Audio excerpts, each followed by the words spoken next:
Welcome, I'm Andrew, and today we're going to be replacing the impeller on a 2007 Mercury OptiMax.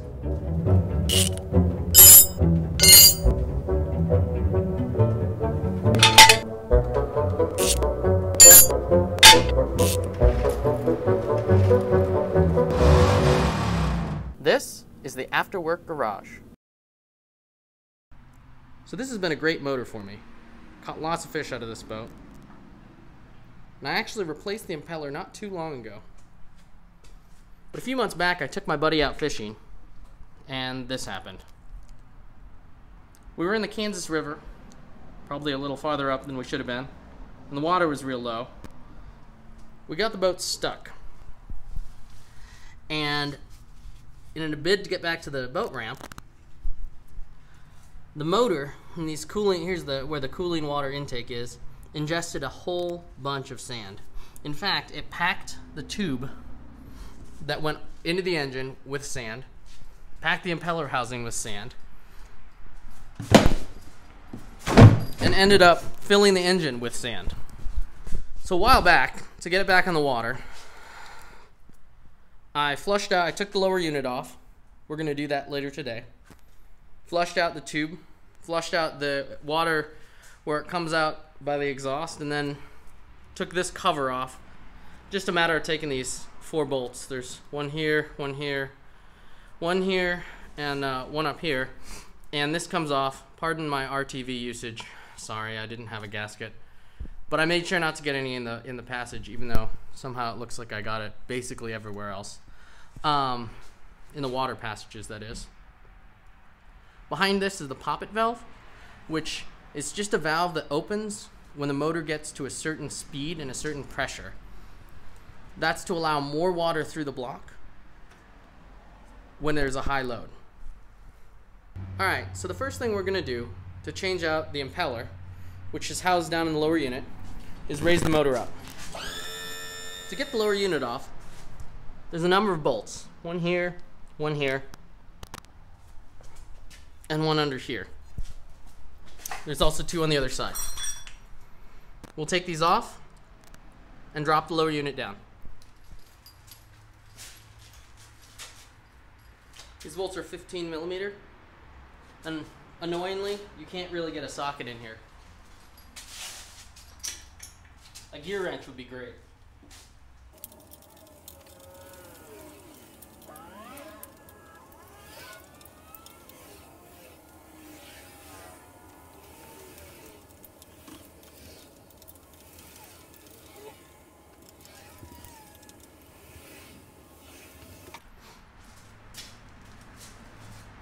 Well, you can't fit a socket in here. You can't get this one out without a socket.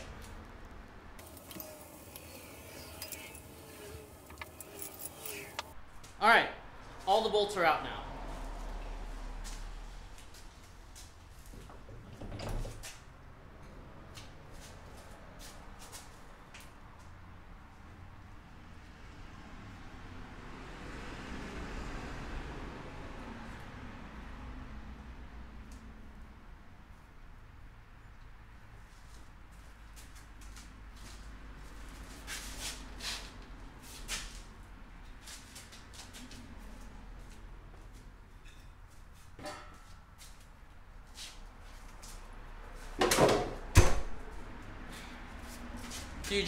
Few gentle taps.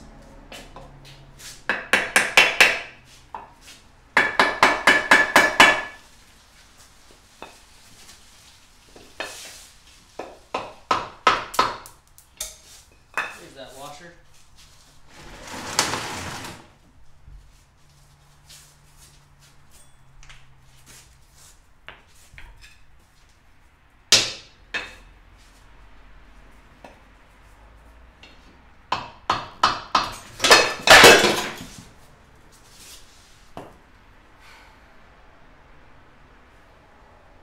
Be ready to catch it.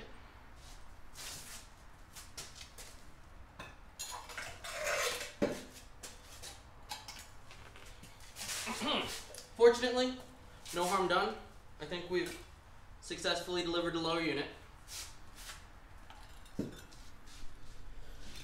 The impeller housing that we're looking at is right there on top. This is the drive shaft. And there's where it splines into the engine. There's a splined coupler on the bottom of the crankshaft that goes into. And as the drive shaft turns, there's a Woodruff key that turns an impeller inside that housing and drives the pump. Okay, so now that we have the lower unit out of the engine, we just have to remove these bolts right here that hold on the impeller cover. This is also a very important part. Don't forget to put it back on if your engine has one. I did once, and it doesn't pump water. This is the mating surface to a pipe, the stand pipe that goes up the leg to the engine.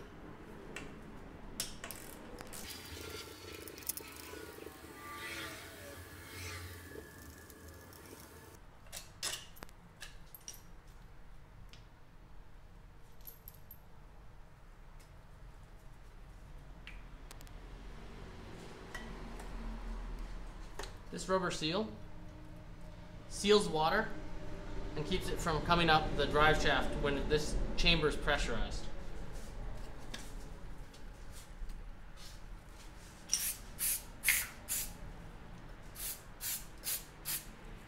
I'm using a little bit of silicone lubricant to help it slide up. Not sure if that's the way to do it, but silicone doesn't eat away at rubber the same way that grease or oil does. So we'll see if we can get this up. There we go.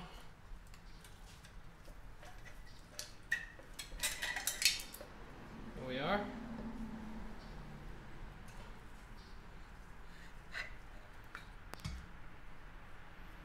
And there's the impeller, the housing. Here's the Woodruff key that's all gummed up now from my garage floor. You know, there's a great video out there, several of them actually, on building a lower unit stand. I'll put the link in the description. Totally worth it. So this is a faceplate here that restricts water. And as the way this works is this impeller is on an eccentric axis. So it's closer to that side than this side. It's closer here than to here. And as it turns, the Woodruff key turns this. As it turns, it sucks water up in through here and expels it out through the side here. And this chamber then connects up to it actually sits like this. So it sucks water up here, sweeps it around, and then since it's closer right there, it actually squeezes the water into here, up through the tube into the engine. I'm surprised actually this impeller is not in terrible shape. Could definitely use replacing. Alright, to replace this, what we've got here is a Mercury replacement kit. It's got all the gaskets and everything in it. So let's take a look. Since these are new, I'm going to try to be a little more clean.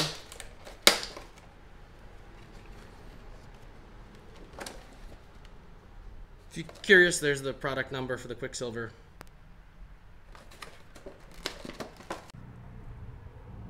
Alright, so here's what we've got in the kit. We've got a new impeller, a new faceplate, which may or may not be necessary, and a whole slew of gaskets. I guess they're O-rings and gaskets and things. This is a multi-purpose kit. I think it works on multiple engines, so the impeller's the same, but they provide different parts. Oh, they gave me a new Woodruff key. This is excellent. Different parts for different engines. So in my case, I'm going to use this guy on the top of the housing here. I was thinking I was going to have to reuse that. Alright, back to the motor. What we're going to want to do is slide the old ruined gasket and faceplate up off of the end of the drive shaft.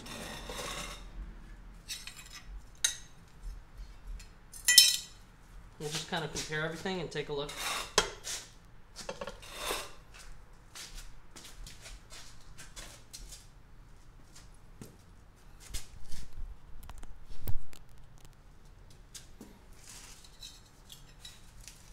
So here is our old ruined gasket and faceplate. You can see the sand's worn down and polished the area where the impeller spins.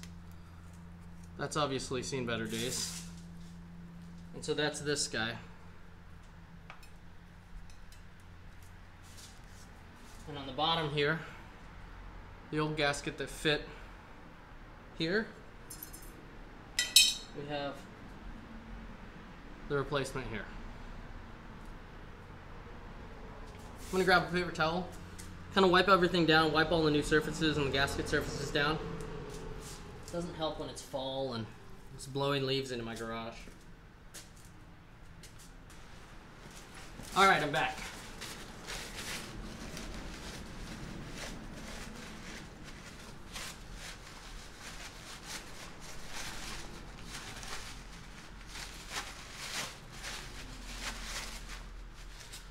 This is the shift linkage. I'm going to try not to turn it because it's splined and the boat is shifted in a particular gear right now. I don't want to have this put back on here in a different gear, with the lower unit selected in a different gear than the throttle position shifter is in at the helm.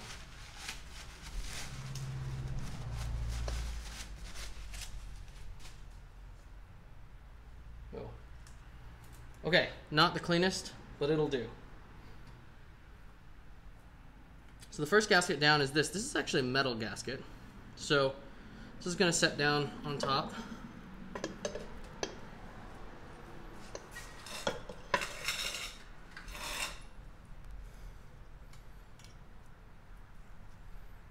Hopefully you can see that. If I get out of the way. Alright, that's better. So this gasket's going to align. I want to make sure the holes align. If they don't, I'm going to try flipping it over. But in this case, they look pretty good. This plate, it looks like it doesn't matter which way it goes. But just to be sure, I'm going to look and make sure it lines up. I know this was the top on this one, and it lines up. So that's the way it's going to go.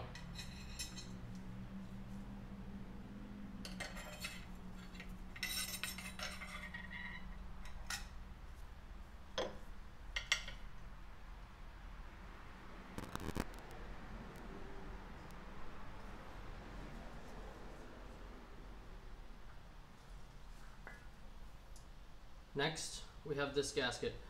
If you remember, when we took off the old one, this bead of some kind of sealant that's pre-applied to the gasket was on top. So that side's going to be up.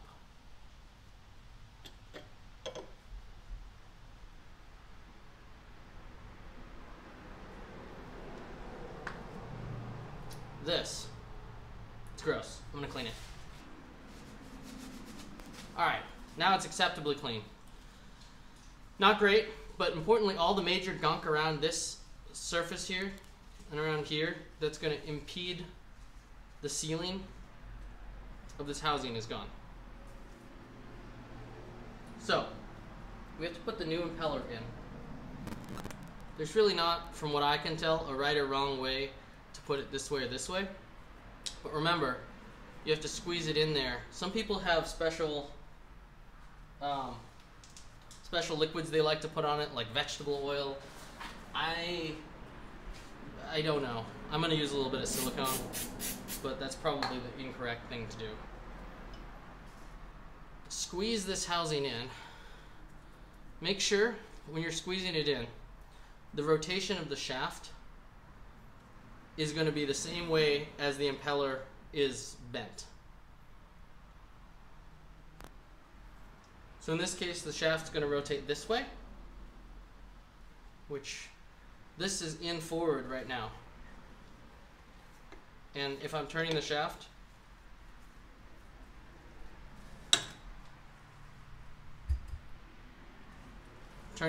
you can see the propeller moving. Try that again. Turning the shaft, you can see the propeller moving.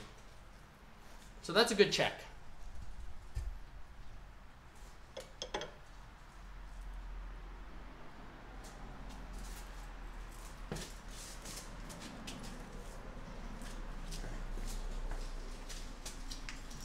So we want to make sure that when the housing is put on this way, the impeller is going to be turning like that, because no matter if the engine is in forward or reverse, the drive shaft turns this way.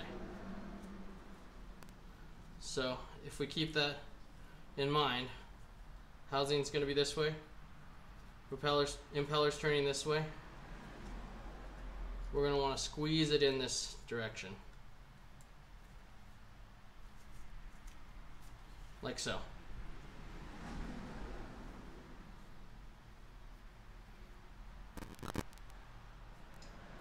We've got this lined up.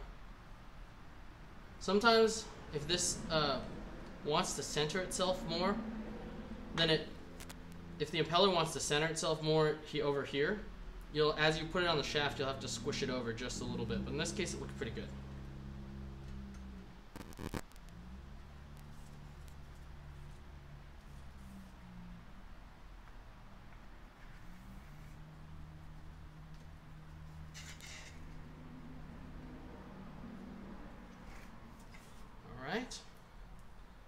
I'm going to turn the drive shaft over.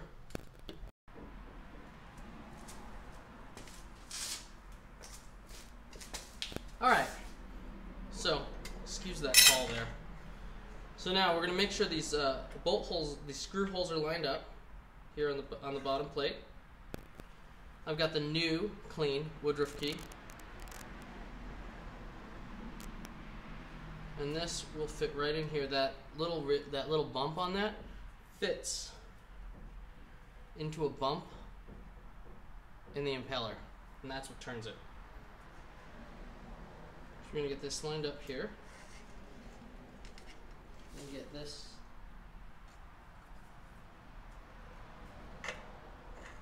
see if we can find it there. There we are. Now it's time to get all these gaskets and things lined up. And we'll set it down. There we are. Alright.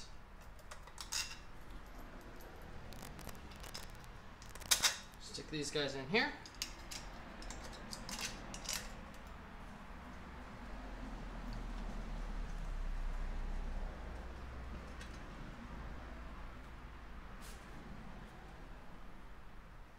Not forget this new part.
And our bolts go back in.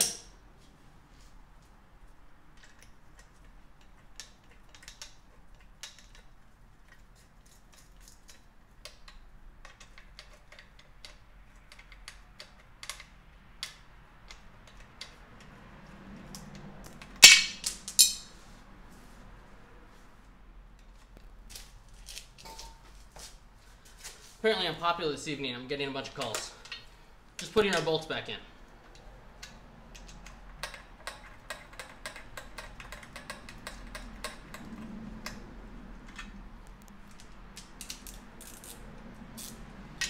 I'm sure there are torque specs on this. I don't know what they are. This is an awful long ratchet, so I'm not going to crank it down too hard. But enough definitely to compress that gasket so I'm not leaking. I'm going to try to do it. Whenever you're putting a big gasket on, I like, whether it's worth it or not, or important or not, I like to kind of do it in stages. So I'm not like cranking one side down really hard and then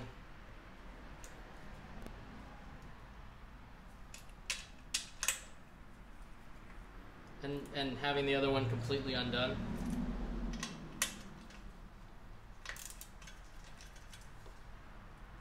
All right, that looks good. Let's put it back in the motor. All right, before we get this lower unit shoved back up into the leg of the motor, let's talk about things we need to get aligned. So if you look up there, this one's pretty easy. Sometimes you'll have just an empty hollow leg and you'll have to find the spline crankshaft all the way up at the top. For this, there's 3 holes. We have, let me get my drop light set. We have the hole for the crankshaft. That's what this drive shaft goes up. We have a splined gear shifter. This turns to turn the gear selector in the lower unit. And then we have a water tube, which I don't know if you can see it. There we are, right here. It's a copper pipe. And that gets seated into this piece right there. So, let the games begin. It does help to have the lower unit in gear so that when you get this up to where it's butting up against the crankshaft, you can turn the propeller just a little bit to get the splines to line up.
So, next time on The Incompetent Mechanic, Andrew makes something simple very difficult.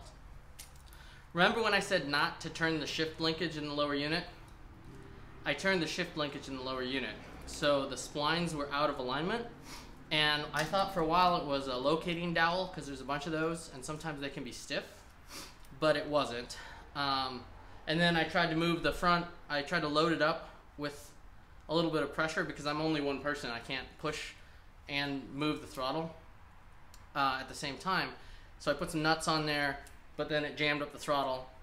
So I took it back out and I hung it on one nut up here on the top, pulled it back far enough so that it could rotate freely, and I made sure this was in drive, and then I put that in drive, and then I was able to push it together.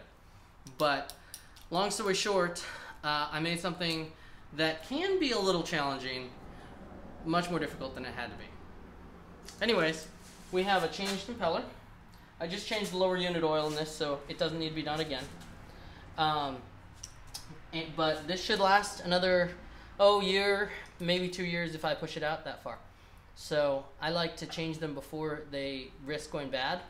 This particular motor has a gauge on it that tells me water pressure, so I know pretty much right away when it starts to go bad. But I just don't want that to happen in the middle of a fun day on the lake. So I should be good for a while. Thanks for watching, and I'll see you next time.